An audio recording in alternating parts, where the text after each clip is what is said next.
And President Trump's decision to federalize the National Guard and deploy them in the streets of downtown LA against the wishes of both local and state elected leaders.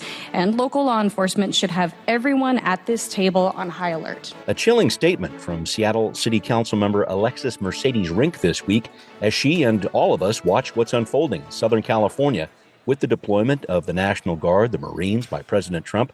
How real is the threat of seeing the Guard deployed in Seattle with protests planned here later this week? Plus, what's the mayor trying to do with the city's so-called nuisance ordinance? And how close are we to seeing some new regulations for landlords and tenants in Seattle? Plenty to consider this week on Seattle News, Views and Brews, your coffee break political podcast.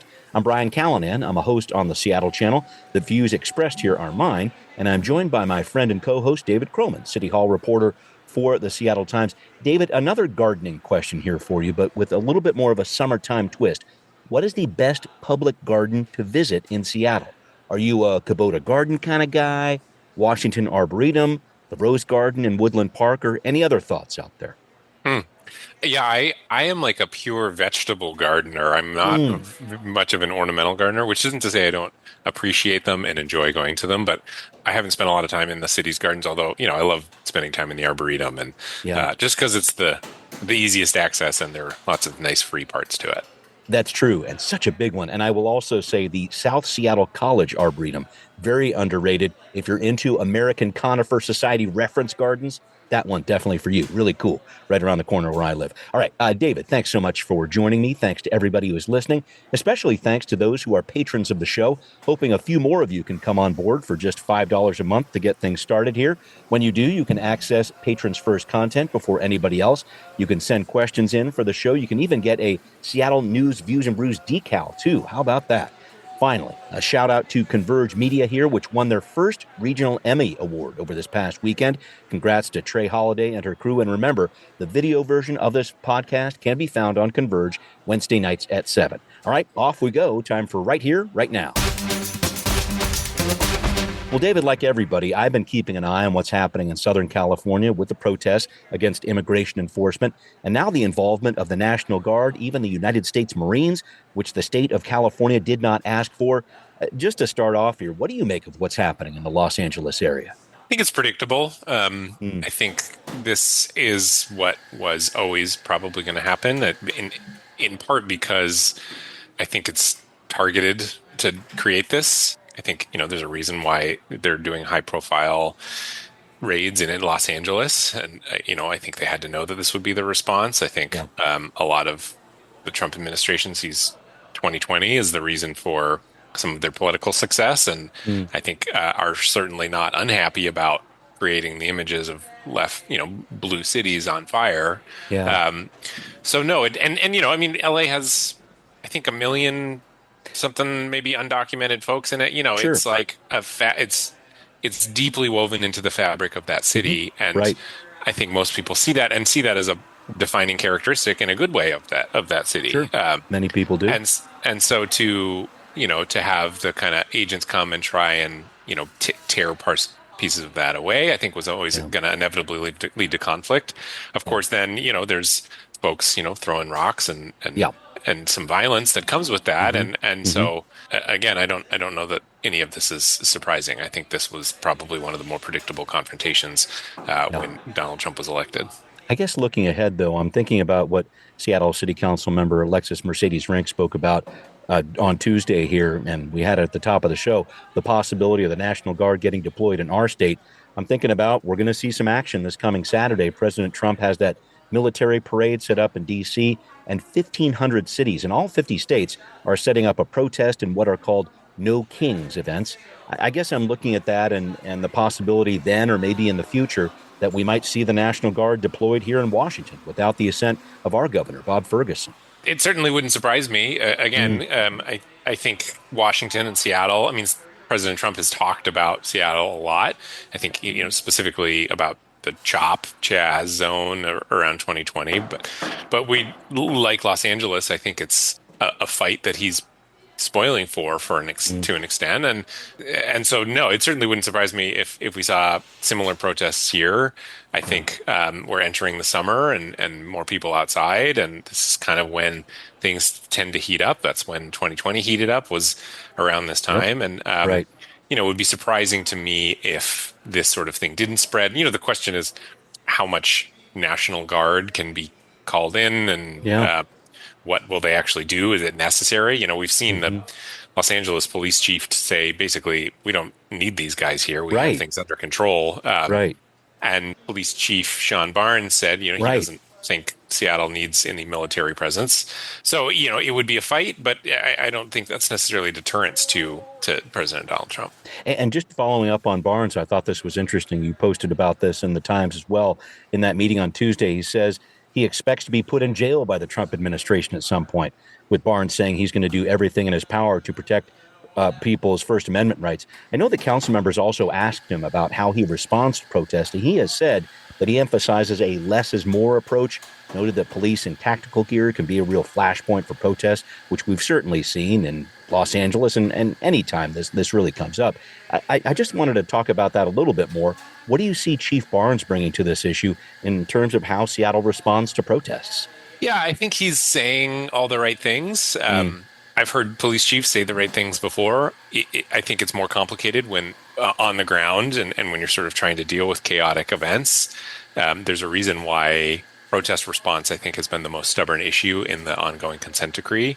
It just has not, the Seattle Police Department has not been able to nail it exactly right. And so he can say that, and that's fine. And I think he might mean well. But when already the protests a couple weeks ago with the evangelical Christian rally, there was some criticism of how the police department handled that. And there's so it's one thing to talk about it; it's another thing to do it. Yeah, and another thing when those crowd control policies are put to the test, which I have to think is not going to be just limited to what's happening on June 14th. So plenty to look at ahead there.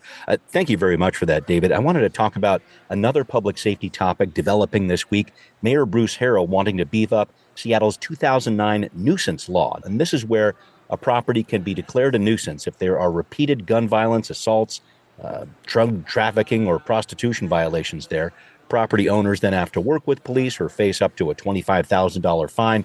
Harrell wants to add liquor violations to the law and wants to add offenses that happen on adjacent properties, which is the way the law works in Tacoma and Spokane. David, we saw this law used in March. We talked about it on the podcast, shut down a hookah lounge where 2 people were killed. What do you make of the mayor's plan to beef this up a little bit? Yeah, I mean, I think there's clearly a target is spaces for the city hall. They are sort of going after late night lounges. There's a lot of talk about changing the environment in certain areas. Soap and soda. Councilmember Solomon brought that up last week too. Yeah.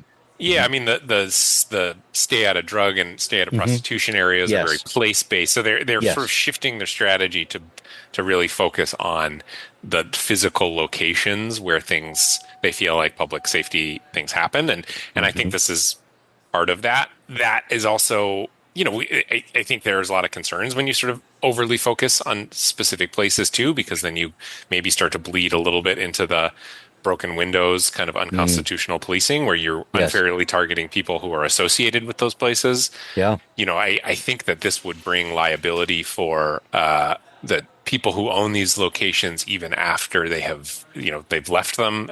Interesting. Yeah. And so, that it gets a little tricky when you're asking people to be liable for specific spaces, but again, they have a really strong sense of where certain public safety concerns occur. And so they look at a map and they say, what's going on here? Let's focus on that. I think that's probably what's happening with this.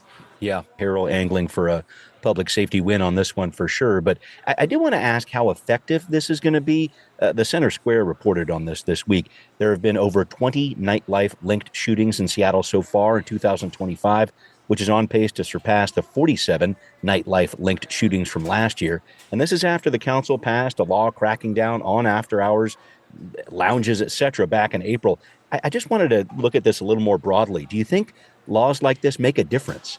Yeah, I don't know. I haven't. Yeah. I'd have to see them play out a bit.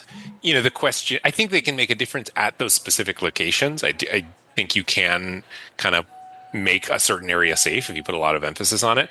The question for me is always, is that the end of that, or has it moved elsewhere? And that Right. takes, I think, a little more time to figure out. We've seen that with some of the downtown focus, which Hmm. is Third Avenue for at least for a while looked better, but Chinatown International District looked worse. Yeah. So it's hard to know if you are actually eradicating something or if you're just moving it elsewhere. The Yeah. question of shootings is a little more nebulous, I think, Yeah. How because do they're you not. mean? Like, is it place based? Is that what you're saying? Well, just when you're talking about like homelessness or general Mm. disorder, you can say, "Well, I saw this person here this week, and then they're over there last week, or Okay. whatever." Okay. With Yeah. shootings, it's I don't know if you can say that a shooting that occurred on this side of the city would have occurred on that side of the city. I guess we Okay. can look Okay. at kind of total numbers and whether that drives them down. So I don't know. I think that is a broad academic debate about whether or Right. not kind of place based enforcement actually has the long term intended consequences. I think it is one that politicians often return to because it Yeah. can have. I do think can have short term benefits, or Hmm. at least on the surface. You can something was happening and now it's not Yep. at that place anymore. Again, whether or not that solves the problem long term is more up in the air. I know we've just had so many of these different issues, and I know we've talked about it before. The 9.5 block strategy from then Mayor Murray several years ago. Did that move it to another location, or in terms of crime, et cetera? Did that move it to another location? Did it not? And then we deal with something like this. I'm interested to see how it goes. I've seen a little bit of the research on this. Again, it looks like it does provide that short term answer, but the long term answer, that's always the challenge with this one. So we will see what happens next with this. Thank you, David, for that input there. Looking forward to what the mayor and the city council say about this in the weeks to come. All right, well, coming up, how close is the city of Seattle to enacting some new laws regarding renters and landlords? It's a hot button issue, and David has been doing some great research on this. We've got the story next on. Now hear this. As we discussed on the podcast last week, a proposal to revise Seattle's landlord-tenant laws regarding eviction, fees, more. It's been a goal for Councilmember Kathy Moore for the past several months, but now she's stepping down. So where does that leave things? Well, if the supporters of Workers Strike Back and that movement have anything to say about this, they're going to be pushing back plenty if and when the council starts working on this, as evidenced in public comment over the last few weeks. The people of Seattle are suffering. Many of our Seattleites are homeless, struggling to pay rent, and prices are continuing to skyrocket. What the city council should be doing is expanding renters' rights, not slashing them. If the city council actually cared about the people they represent, they take our side instead of throwing us under the bus for big business and big landlords. Thank you. David, you've written about this in the Seattle Times, and before we jump on the Workers Strike Back part of this, I just wanted to figure out what you found. Is the city going to keep going down this path to make changes to Seattle's landlord-tenant laws, and who's going to lead that charge? Yeah, I mean the intention among the people pushing for this law and a few folks in the city is that yes, these changes to landlord-tenant laws will continue. It will be pretty narrow in the grand scheme of things. Basically, what they're looking at is rolling back the city's roommate ordinance, which basically means landlords have to accept most roommates or family members to come and live with a tenant. Landlords have a problem with that because it kind of takes out of their hand like screening who these people are, and they think that is the source of a lot of safety and security issues in their buildings and maintenance issues. And then the other piece is the wintertime eviction moratorium, Right, which has also been kind of the frustration of landlords in the city. And the proposal that we know that's on the table would not repeal it, but would limit it so that only people who can show that they had sort of a legitimate loss of income would be protected under that moratorium, whereas people who are seen to be willingly not paying would be eligible to be evicted. Interestingly, despite kind of what former Councilmember Sawant and her backers have been saying, this is not being pushed by millionaire landlords. Right. We're talking about affordable housing folks here that are talking about this. Yeah, as far as I can tell, there are actually really not any more corporate or really even for-profit landlords, big for-profit landlords involved in this effort anymore. It's really just the Housing Development Consortium and a few kind of individual affordable housing providers. And their argument is, I mean, despite the fact that they are a lot of them are nonprofits or providing affordable housing, they do sort of required to make some kind of profit off of these buildings, or at least not be losing money on these buildings. And they say that that's not happening. We could go on forever about whether or not these laws are the reason for their financial struggles. I think that's a long, complicated debate, but it is just worth pointing out that it is those organizations that are pushing for these changes. So with Kathy Moore's exit, my question was, is this effort dead? It seems like no. Councilmember Mark Solomon has kind of taken the reins on this, and the mayor's office as well. In fact, it had kind of already been moving his direction because there was a disagreement between some of the lobbyists, Housing Development Consortium folks, and Kathy Moore on how far this bill should go. I see. All to say, I think Councilmember Solomon is pushing for getting this passed before he leaves in November, but it is unclear whether or not he's actually going to be able to succeed at doing that. And I think an interesting twist on this, you had talked to him about this, and it sounds like he is no longer a landlord per se. The room that he's been letting out, he's actually letting out to a stepdaughter. So he's trying to have some distance from this conversation. Is that accurate? Yeah, well, I mean, you remember that was kind of what made the ethics proposal so controversial. I mean, there was a few things that made that controversial. But one of them is that it was seen as a precursor to this landlord-tenant bill because Councilmember Maritza Rivera and Mark Solomon were both landlords. And so they, under the current ethics rule, they would not be allowed to vote on the landlord-tenant bill. So it was seen that the ethics proposal was clearing their way for them to vote on this. Interestingly, Mark Solomon says he is not a landlord anymore because the in-house apartment that he used to rent out is now being occupied by his stepdaughter. Presumably that means they're not collecting rent on it. And so that would suggest that he could now vote on this bill, which really just leaves Councilmember Maritza Rivera, who might have a conflict of interest here. And I hear what you're saying with regard to the Housing Development Consortium being the main group behind this here, but I just wonder how much council members might be looking over their shoulder at former Councilmember Sawant, who was a sponsor of some of this legislation, like the winter eviction moratorium. She was really pushing that back in her day here. The council wants to change that. And you have Councilmember Sawant really using this moment on renters' rights to galvanize her run for U.S. Congress. Do you think there's a concern about that, the Workers' Strike Back movement and former Councilmember Sawant continuing to jump into these meetings when they start talking about these new regulations? Yeah, certainly. And she's going to be vocal. I don't think it matters to her that it is, affordable housing landlords who are pushing for this change. She sees the current tenant regulations as being good for tenants and therefore shouldn't be rolled back. I think this council talks a big game about not sort of, bending to the will of the loudest voices in the room. But frankly, they have a history of doing exactly that. I mean, we've seen this now a few times. I think the ethics bill, there are a lot of reasons why that got pulled, but I think the protests certainly had something to do with it. So say what you will about Councilmember Sawant and how she approaches City Hall. I think there's a pretty strong track record that it works. And so, yes, I think it's going to be uncomfortable for them. And yes, I'm sure they're nervous about it.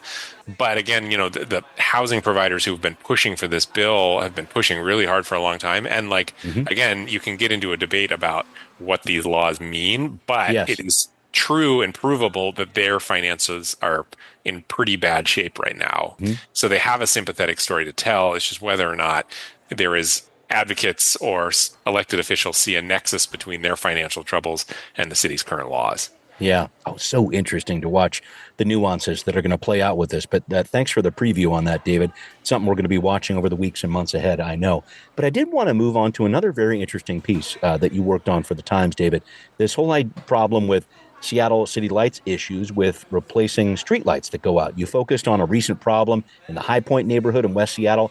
A group there had to wait for months to fix more than 30 streetlights that were out. And then you discovered that City Light has really fallen behind on fixing broken lights. This is one of those neighborhood stories you don't hear a lot about. I'm glad you focused on this. What's going on here? Yeah, I mean, it's, as you said, it's City Light has a pretty big backlog of streetlights that they haven't been able to get to. And there's a couple of reasons for that. Mainly, as they say, that wire theft has been a big problem for their lights. So it's not like these lights just need a new light bulb or photocell or whatever it is. Yeah.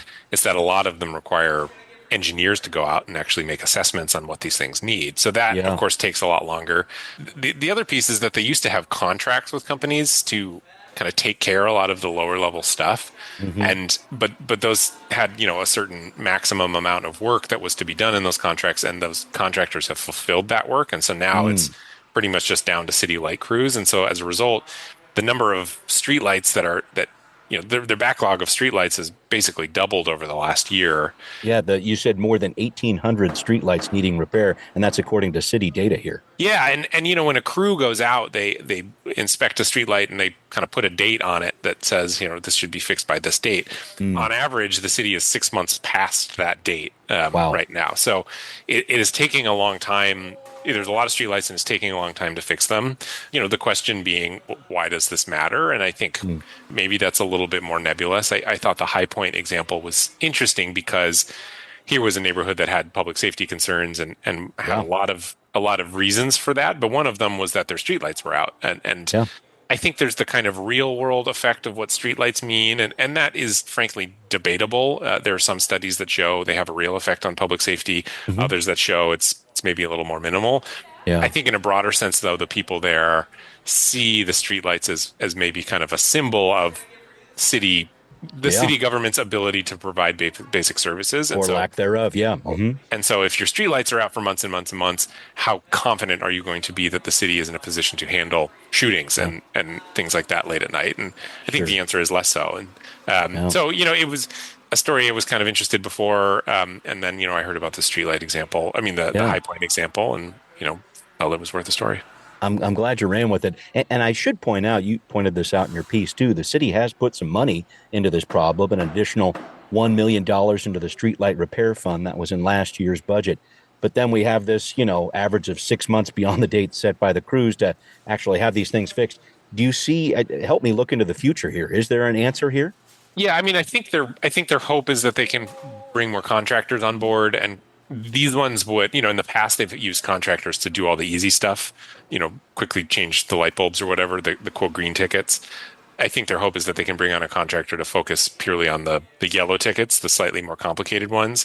And so the hope there is maybe that would free up city crews to take care of the easy ones really quickly while more experts or outside contractors focus on the more complicated ones. Okay.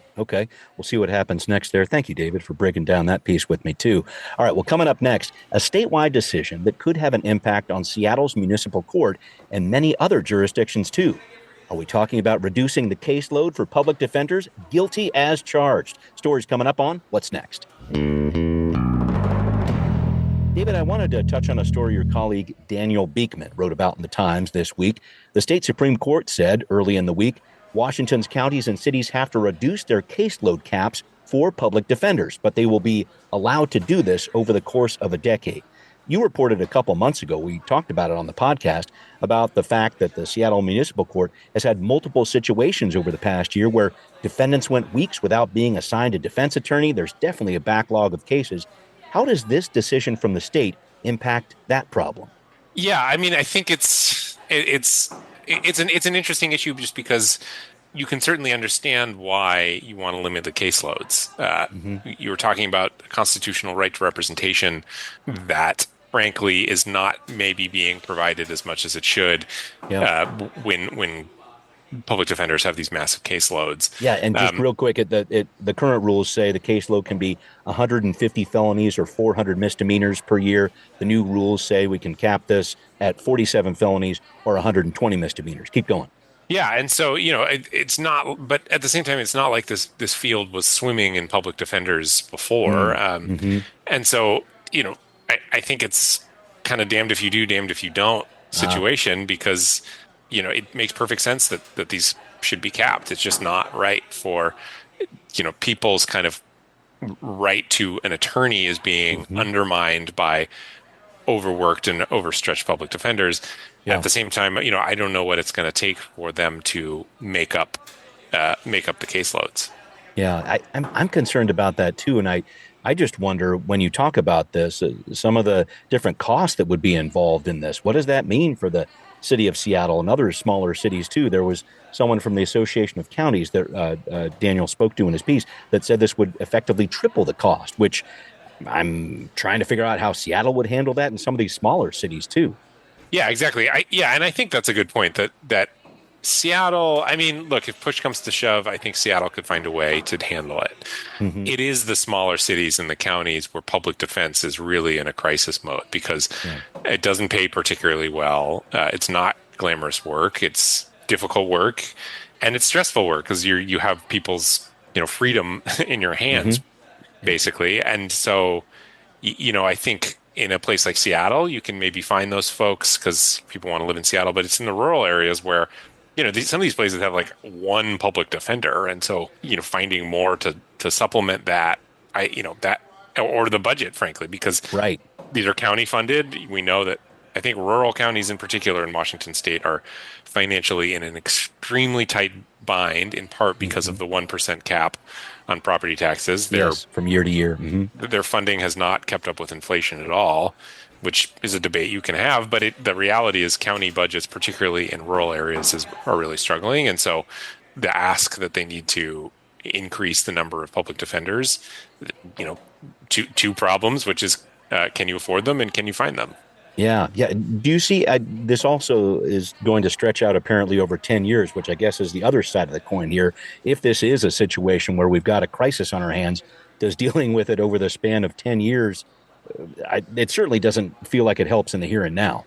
Right. Yeah, exactly. Yeah. Is it a crisis or is it not? And if it is, probably something should be done now. If it's not, but that's how these things work. I think it is an acknowledgement of the reality of how difficult it might be to make this real. Yeah, and probably the first step in many that the state and counties and cities are going to take in this dance here over the next several years. So we'll see what unfolds there. Appreciate you dealing with that one with me, David, but it is time to wrap up. I wanted to talk with you about a recent Mariners trend that has been really disturbing to me. So the M's used to be so great in extra innings, these very close games, but I've seen a few this year where the opponents end up scoring 4 runs, 6 runs, 8 runs in that extra frame to win really big. And so what should have been a close game gets blown wide open, and the final score just looks so weird to me. I feel like there's some like German compound word for taking the drama out of what should be a very dramatic moment. What do you make of these crazy late inning collapses we've been seeing? I know, it's frustrating. I think the fatalistic answer is that those early Mariners teams were lucky. The other piece being is that their bullpen development has evaporated. They used to be famous for pulling out, these studs from the heap, and they seem to have lost their ability to do that. And so you just have dudes pitching in the late innings that are just not particularly good. And just so you know, the closest word I could find was Schlimmbesserung, which is a German word meaning an intended improvement that has the opposite effect. So I'll see if I ever use that one in general conversation, but I wanted to throw that out there for sure. David, thank you so much for joining. Thanks everybody listening to Seattle News, Views, and Brews, where you can always find out what's brewing in local politics. Thanks again to patrons who support the show. If you like what you're hearing, you can give a boost of $5 a month or more on Patreon to be a patron. Please and thanks. Let's make that happen. You can also hear this podcast on Apple, Spotify, wherever you like to listen. We are there. Also, thanks for watching on Emmy-winning Converge Media. We'll see you next time. Seattle News, Views, and Brews is an independent production of Callanan Media Services. Copyright 2025.